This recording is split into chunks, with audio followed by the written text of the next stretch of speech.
మూసీ ప్రక్షాళన అంటే పేద ప్రజల పొట్టకొట్టడం కాదని మండిపడ్డారు బీజేపీ రాష్ట్ర ఉపాధ్యక్షుడు మాజీ ఎమ్మెల్యే ప్రభాకర్. రామంతపూర్లోని బాలకృష్ణనగర్లో పార్టీ నాయకులతో కలిసి కార్యక్రమాన్ని మూసీ నిద్ర చేపట్టారు. బాలకృష్ణనగర్, కేసీఆర్ నగర్, కేటీఆర్ నగర్ తదితర ప్రాంత ప్రజల సమస్యలను అడిగి తెలుసుకున్నారు. మూసీ పొంగి పొర్లినా ఈ ప్రాంతాలు ఏనాడు మునగలేదన్నారు. మూసీలోకి మురుగునీరు రాకుండా ఎస్టీబీలను కట్టాలన్న ఆలోచన ప్రభుత్వానికి లేదన్నారు. మూసీ ప్రక్షాళన పేరుతో ప్రభుత్వం దండుకోవాలని, దోచుకోవాలని చూస్తుందన్నారు ప్రభాకర్.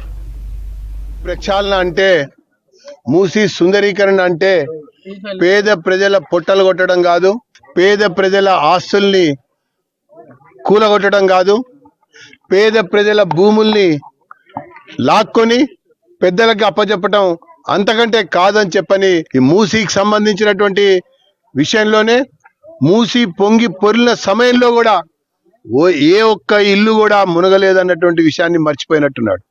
ఈ పేద ప్రజలకి భరోసాగా ఉండాలన్నటువంటి ఆలోచనతో బస్తీలో పర్యటించడం, బస్తీ వాసులతో మాట్లాడటం, బస్తీలోనే ఉండటం, బస్తీలోనే తినటం, ఆ తర్వాత వాళ్ళకి ఒక ధైర్యాన్ని కలిగించి మీకు అండగా మేము ఉంటాం అన్నట్టు